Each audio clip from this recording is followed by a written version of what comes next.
할렐루야. 좌우로 잘 오셨습니다. 반갑습니다. 예. 또 온라인으로 예배드리는 분들도 주 안에서 환영합니다. 이제 계속해서 진행되는 주제 설교의 오늘 주제는 한번 우리 입으로 고백을 해보겠습니다. 환대는 정체성이다. 정체성이다. 여러분, 왜 환대가 정체성일까요? 그리고 지금 팬데믹 기간 동안에 2년 동안 거의 이 주제는 우리의 이성 속에 또 마음 속에 깊게 새겨질 정도로 우리 삼일교회 강단에서 아주 반복해서 자주 거의 매주 강조되는 주제이기도 합니다. 그러면 여러분들은 이렇게 퍼뜩 환대라는 이야기를 이제 익숙할 텐데 그 단어를 이렇게 듣거나 떠올리면 제일 먼저 떠오르는 이미지가 뭡니까? 환대. 그저 환대야 누굴 도와주고 후하게 대하고 또 구제하는 거 아니겠는가? 예, 분명 환대라는 주제 속에는 그런 구제적 요소가 틀림없이 담아져 있는 것은 사실입니다. 자, 그런데 오늘 우리는 왜 그럼에도 불구하고 환대는 남을 도와주는 것이다, 환대는 구제하는 것이다 이렇게 제목을 잡지 않고 왜 환대는 정체성이라고 잡았을까? 그리고 이 정체성이라는 단어는 과연 우리에게 뭘 다시 환대라는 기본 인식을 뛰어넘어서 새로운 환대의 의미에 대해서 눈을 열게 하고 싶은 걸까? 그 부분을 오늘 좀 더 본질적인 이야기를 좀 나누도록 하겠습니다. 환대라는 국어 사전적 의미는 이렇게 설명을 했더군요. 반갑게 맞아 후하게 대접한다. 반갑게 맞아 후하게 대접한다. 근데 여러분, 사실 현대인들이 이런 태도로 환대를 하기에는 시대 자체가 그렇게 녹록지 않잖아요. 어느 때보다도 타인에 대해서 전부 마스크도 끼고 있고 또 저 사람이 어떤 사람인지도 모를 텐데 타인에 대한 불안감 또 두려움 이런 것이 사회 곳곳에 배겨져 있단 말이에요. 근데 상대방이 어떤 존재인지를 알고 우리가 이렇게 선뜻 문을 열고 다가설 수 있을까? 그게 쉽지 않은 주제죠. 그래서 우리는 첫 번째로 이 환대라는 주제를 단순히 구제라는 공식을 좀 뛰어넘는 더 본질적인 접근이 필요한데, 환대라는 것은 정확히 사람을 대하는 태도입니다. 누군가를 돕는 것도 환대지만은 그거를 훨씬 뛰어넘어서 환대는 사람을 대하는 뭐라 그랬죠? 태도예요. 그게 진짜 환대예요. 성경은 사실 환대라는 주제에 대해서 그것을 얘기하고 있습니다. 보통 마가복음이나 마태복음은 예수님의 첫 시작을 이렇게 설명을 했어요. 회개하라. 뭐가 가까웠느니라? 천국이 가까웠느니라. 그런데 유독 공감복음 속에서 오늘 본문으로 채택된 누가만은 예수님의 사역의 시작을 전혀 다른 색채로 시작을 알립니다. 그것이 오늘 본문이에요. 자, 이제 성경으로 눈을 돌려서 우리 보도록 하십시다. 누가복음 4장 16절을 보세요. 예수께서 그 자라신 곳 나사렛에 이르사 안식일에 늘 하시던 대로 그 예수님도 안식일을 지키셨고 또 회당에 가셔서 가르치기도 하시고 또 예배도 드리곤 하셨던 것 같아요. 늘 하시던 대로 회당에 들어가서 성경을 읽으려고 어떻게 하셨어요? 쓰셨어요. 우리도 성경 읽을 때는 다 일어나죠. 그게 성경적이에요. 하나님의 말씀을 이제 받는 시간이란 말이에요. 근데 위에서 무언가를 그것도 어마어마한 주의 말씀을 주시는데 우리가 떡하니 앉아가지고 받는 건 그건 예의가 아니겠죠. 기본적으로 예수님이 말씀을 읽으시기 위해서 말씀을 받기 위해서 일어서셨어요. 그리고 성경을 또 보십시다. 선지자 이사야의 글을 드리거늘 책을 펴서 이렇게 기록된 데를 찾으셨어요. 선지자 이사야의 글이 있는 두루마리를 펼치셨겠죠. 그리고 어디를 찾았는가 하면 바로 이사야의 글, 우리가 지금 누가복음에는 18절, 19절로 표기되어 있는데 주의 성령이 내게 임하셨으니 이는 가난한 자에게 복음을 전하게 하시려고 내게 기름을 부으사. 기름을 붓다라는 말은 이것이 바로 메시아라는 뜻입니다. 메시아라는 말이 기름을 붓다. 이걸 또 헬라말로 바꾸면 그리스도, 크리스토스라고도 부를 수가 있죠. 기름을 부으시고 나를 보내사 포로된 자에게 자유를, 눈먼 자에게 다시 보게 함을 전파하며 눌린 자를 자유롭게 하고. 우리 19절 다 같이 한번 읽겠습니다. 시작. 주의 은혜의 해를 전파하게 하려 하심이라 하였더라. 예, 거기 보시면 주의 은혜의 해를 전파하게 하려 하심이라. 자, 이 원본을 좀 우리가 한번 볼 필요가 있는데 이사야 61장의 글입니다. 원본을 좀 띄워주세요. 네, 1, 2절인데 제가 읽어드리겠습니다. 주 여호와의 영이 내게 내리셨으니, 여기도 누가복음에서는 성령이 임했다고 되어 있죠. 여기서는 여호와의 영이 내게 내리셨으니 이는 여호와께서 내게 기름을 부으사. 메시아라는 말이 여기서 나와요. 가난한 자에게 아름다운 소식을 전하게 하려 하심이라 나를 보내사.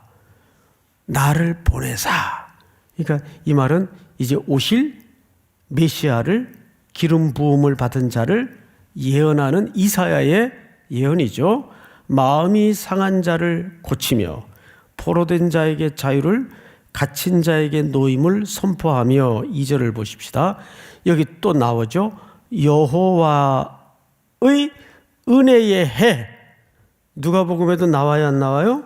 예, 나오죠.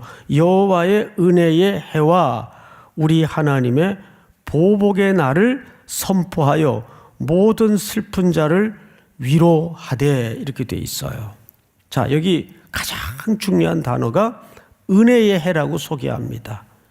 예수 그리스도께서 이 땅에 보내시고 그 임하셔서 누가복음에서는 예수님의 사역을 시작할 때 드디어 뭐가 시작이 됐다는 거예요? 은혜의 해가, 은혜의 때가 시작이 됐다는 거예요. 그럼 여기 은혜의 해라는 말이 도대체 무슨 말일까? 이 말이 정확하게 원문적으로는 환대입니다. 이 은혜가 받아들여짐, 그런 의미예요. 그러니까 이 은혜는 무슨 뜻이라고요? 환대하는 거예요. 누가? 예수님이 이 땅에 하나님에 의해서 왜 보냄을 받았죠? 우리를 어떻게 하기 위해서? 환대해 주기 위해서. 그러면 도대체 이 환대라는 것은 어떤 내용을 담아내고 있었는가? 성경을 봤더니 이렇게 소개됩니다. 이사야서 61장 1절을 다시 보세요.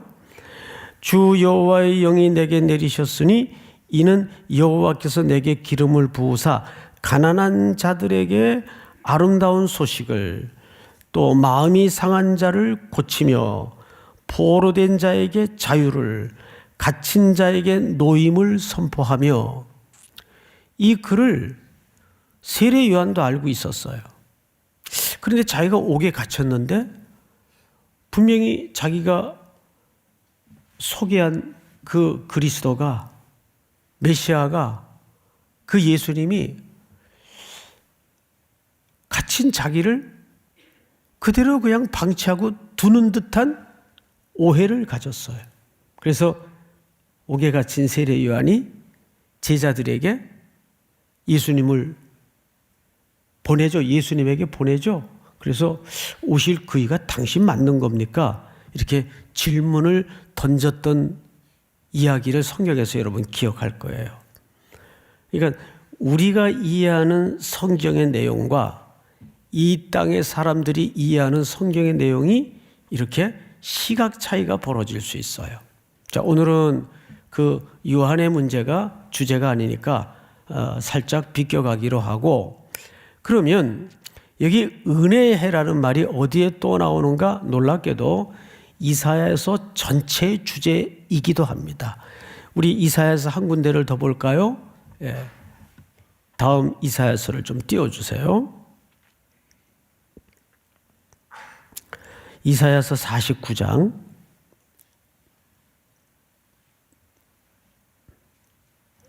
예, 제가 그냥 읽어드리겠습니다. 예, 뜨질 않는데. 여호와께서 이같이 이르시되 은혜의 때에 내가 네게 응답하였고 구원의 날에 내가 너를 도왔도다. 내가 장차 너를 보호하여 너를 백성의 언약으로 삼으며 나라를 일으켜 그들에게 이 황무하였던 땅을 기업으로 상속하게 하리라. 여기에서도 보니까 은혜의 때라는 말이 소개돼요. 은혜의 때. 이 말이 환대의 날에. 그러니까 결국 예수님께서 이 땅에 오신 목적은 어디에 있습니까? 포로된 자, 억눌린 자, 공고한 자를 뭐 하기 위해서 오셨어요? 환대하기 위해서 오셨어요. 이것이 성경의 일관된 흐름이에요. 하나님은 예수 그리스도를 왜 보내셨어요? 우리를 환대하기 위해서 부르셨어요. 그 환대라는 말은 단순히 구제라는 간단한 의미만 녹아져 있는 게 아니에요. 우리의 전 존재를 절망에 놓여 있고 죄악의 포로가 돼 있고 죽을 수밖에 없었던 자리에 있던 인생들을 맞아주시기 위해서, 환대해 주시기 위해서 아들 예수 그리스도를 이 땅에 보내신 겁니다. 자, 그런데 예수님은 어떻게 그 환대를 이루시는가? 성경을 한 군데만 더 보도록 하십시다. 우리 레위기 25장을 좀 열어주세요. 레위기 25장 8절. 너는 7 안식년을 계수할지니. 자, 안식년이 7이면 몇 년이 지나야 됩니까? 49년이 지나야 돼요. 그러니까 7이 겹치는 해니까 49년째는 큰 안식년이에요. 그래서 이것을 다른 안식년과 똑같이 지낼 수가 없어서 큰 겹쳐지는 안식년이니까 다음 해 플러스 1년을 해서 그 다음 해를 무엇로 지키냐면 희년으로 지켜요. 그러면 그년이란다. 죄송합니다. 네. 그 해가 이건 죄송합니다. 그 해가 무슨 해가 돼요? 희년이 돼요. 희년. 자, 너는 7 안식년을 계수할지니 이는 7년이 7번인 즉 안식년 7번 동안 곧 49년이라. 맞죠? 다음 절. 7째 달 열흘날은 속죄일이니. 놀랍게도 언제부터 헤아리기 시작하냐면 7월 10일 유대 달력입니다. 유대 달력으로 7월 10일을 속죄일이라고도 하고 대속죄일이라고도 하는데, 속죄일이니 너는 뿔나팔 소리를 내되 전국에서 뿔나팔을 크게 불지며. 자, 마지막은 같이 한번 읽읍시다. 시작. 너희는 50년째 해를 거룩하게 하여 그 땅에 있는 모든 주민을 위하여 자유를 공포하라. 이 해는 너희에게 희년이니 너희는 각각 자기의 소유지로 돌아가며 각각 자기의 가족에게로 돌아갈지며. 예, 여기 놀라운 이야기가 담아져 있어요. 안식년을 7번 헤아리는 출발 날이 7월 10일이에요. 근데 그날이 무슨 날이라 그랬죠? 대속죄일이에요. 그러니까 대속죄일은 누구의 죽음을 예표하는 그림인가 하면 어린 양의 희생과 어린 양의 죽음을 상징하는 날이에요. 근데 그날은 1년에 한 번씩 대제사장이 백성들의 죄를 속하기 위해서 희생 양을 잡아 성소 안으로 들어가는 날입니다. 그러니까 안식년은 그날부터 카운트하는 거예요. 몇 년까지? 50년째. 그래서 50년째를 뭐라 그런다고요? 희년이라 그래요. 근데 그날이 되면 너희는 50년째 해를 거룩하게 하여 그 땅에 있는 모든 주민을 위하여 첫째 뭘 공포해요? 자유를 공포해요. 이 해는 너희에게 희년이니 너희는 각각 자기의 어디로 돌아가며 그리고 어디에게로 돌아갈지며. 예, 이상하죠? 그러면 이 사람들이 자기 유업으로 분배받은 땅에서 지금 어디론가 떠나 있다는 얘기예요. 그 유업을 지키지 못하고. 자, 처음에 가나안 땅에 들어가면 그 이스라엘 백성들에게 하나님이 다 지파마다 땅을 골고루 나눠줬어요, 안 나눠줬어요? 나눠줬어요. 똑같이 나눠줬어요. 그런데 그 중에는 그 땅을, 다시 말해서 그 유업을 지키지 못하고 부득이한 형편에 따라서 다른 사람에게 넘겨야 되는 사람들이 나올까요, 안 나올까요? 나온단 말이에요. 사람의 편차가 다 다르기 때문에 그 모든 하나님이 골고루 분배한 삶의 유산들을 끝까지 붙들지 못하고 또는 여러 가지 어쩔 수 없는 정황 때문에 조상들이 물려준 유업을 끝끝내 지켜내지 못하고 다른 사람에게 넘겨주는 때가요. 그러면 그것마저도 넘겨주고 삶이 어려우면 이제 뭐까지 넘겨줘야 됩니까? 자기 몸까지 종으로 팔려가는 일이 벌어진단 말이에요. 근데 여러분, 이 땅의 자본주의라는 삶의 구조를 보면 사회주의는 우리가 언급할 필요도 없고 그런 불편한 상황들, 어쩔 수 없이 균형이 깨지는 상황들이 사람의 편차에 따라서 우리가 저기 못 사는 나라에 태어났다고 하십시다. 그건 내 선택이 아니잖아요. 그렇게 인생을 살다 보면 부득이한 일들이 벌어집니까? 안 벌어집니까? 벌어진단 말이에요. 그럴 때 그렇게 조상들로부터 유산으로 물려받은 땅을 넘겨야 되고 그것도 모자라면 자기 인신이 매임을 당하는 일들이 벌어져요. 이런 일들을 위해서 하나님께서 방금 레위기 25장 10절 말씀에 이렇게 소개하고 있잖아요.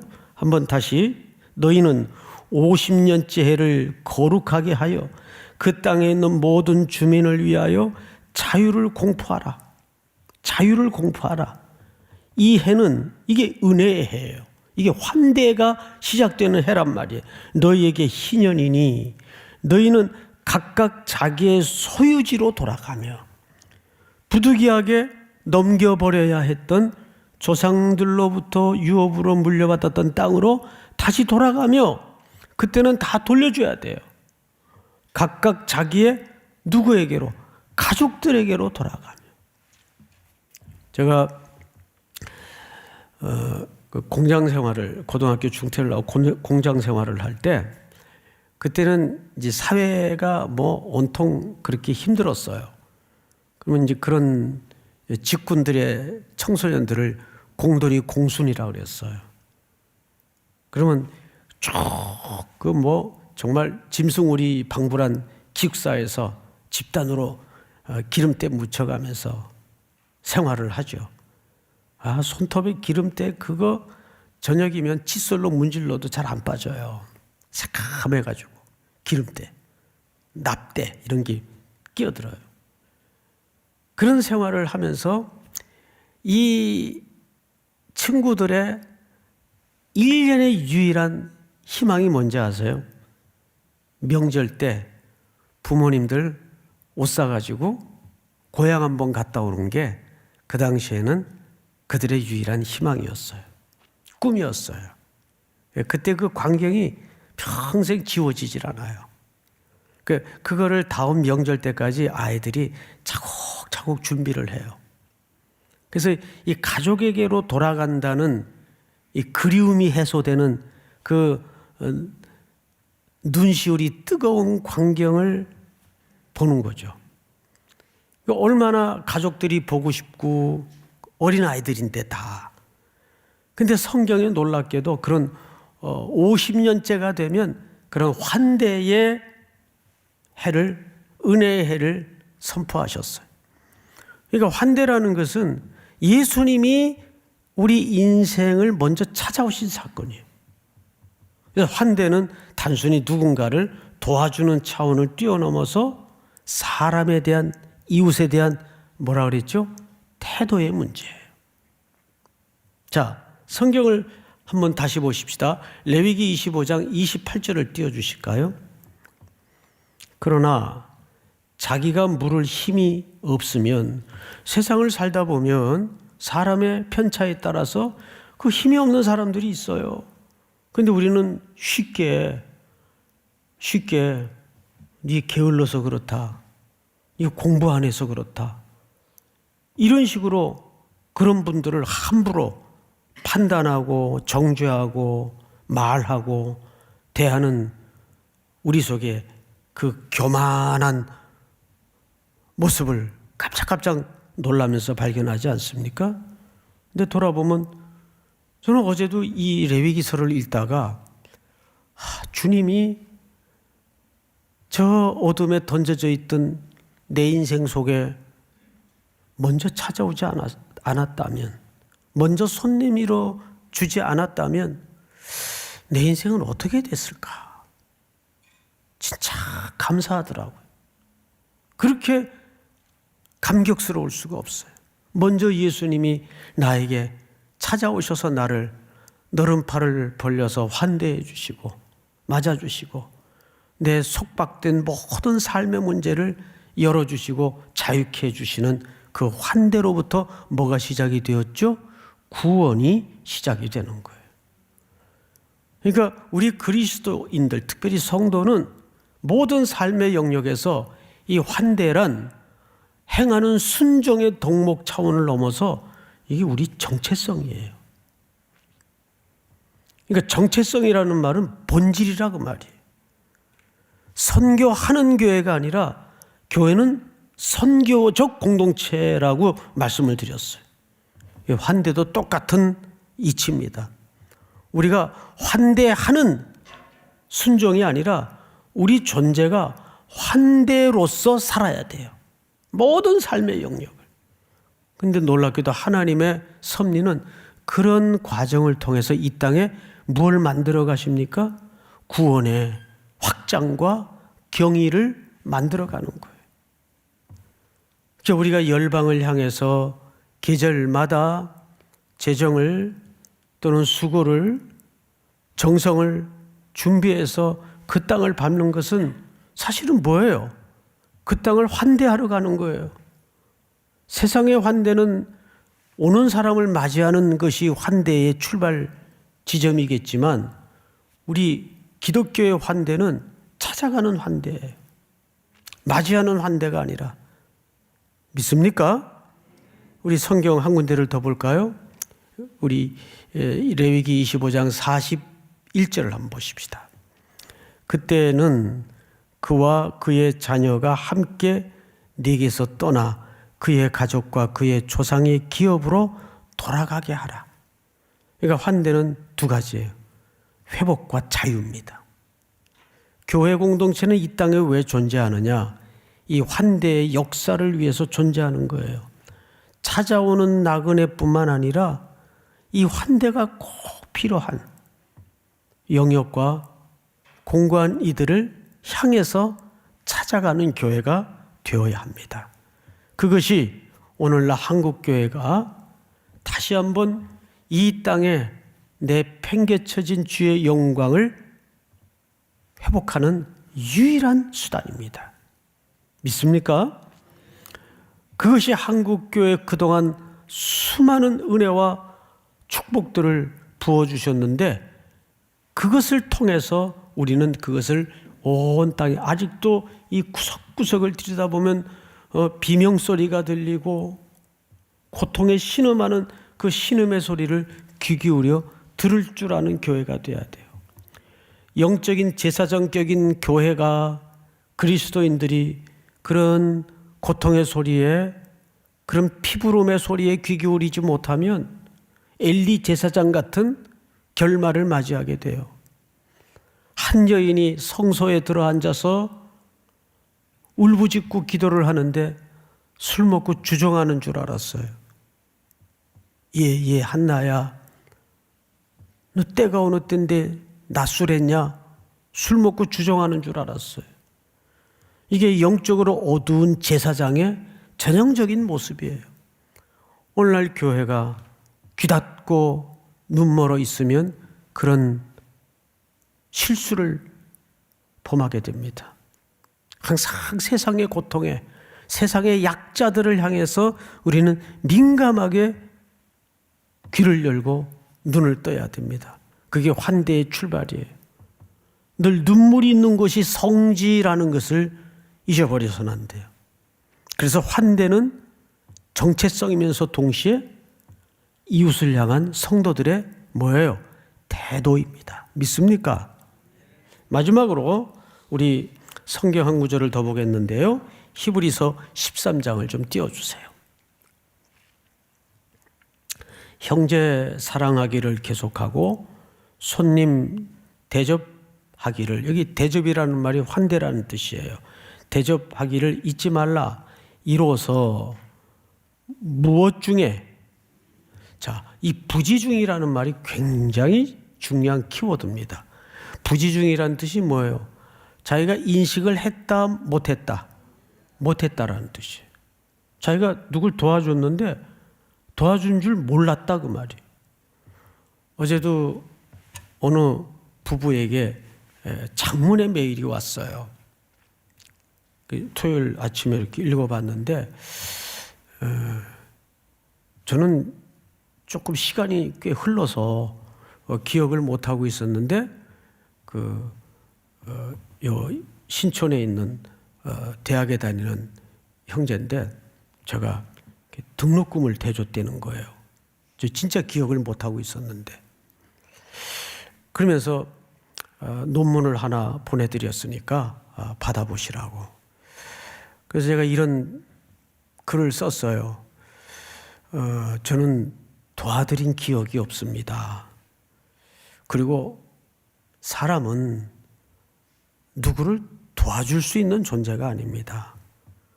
그저 하나님이 한 곳에 흐르게 한 것을 나누는 것뿐이죠.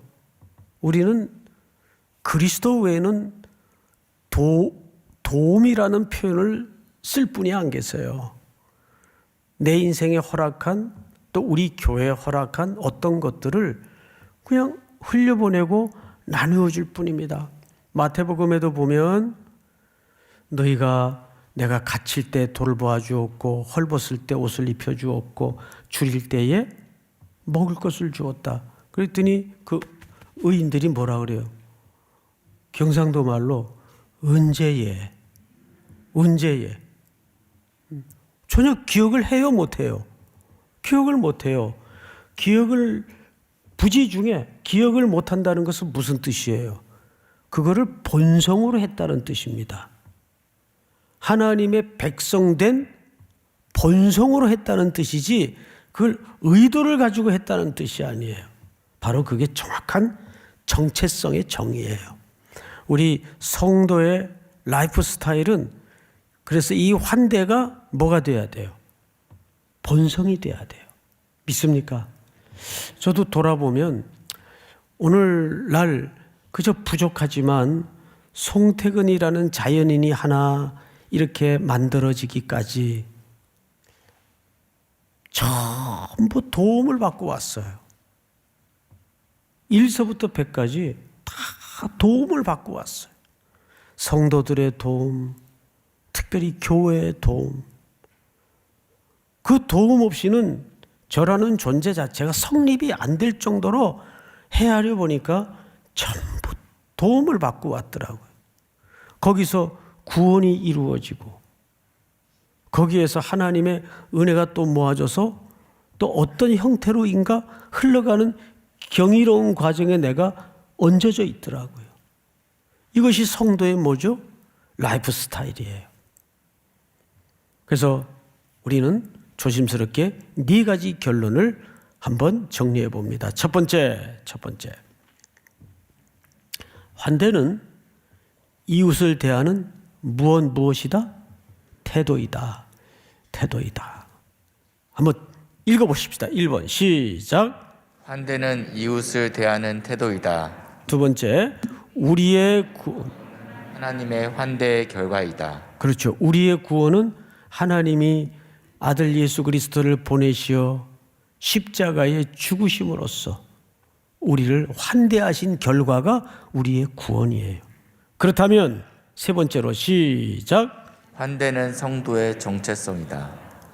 순종의 행위보다 더 본질적인 거죠. 환대는 성도의 뭐다? 정체성이다. 마지막 4번째 시작. 교회와 성도는 환대의 공동체로서 이 땅의 자유와 회복을 가져와야 한다. 아멘.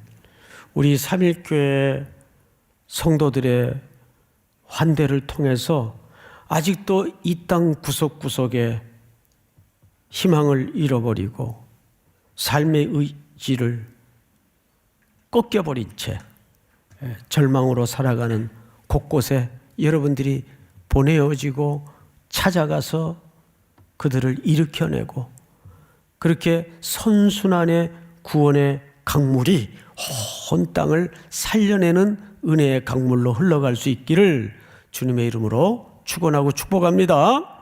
우리 다 일어나십시다.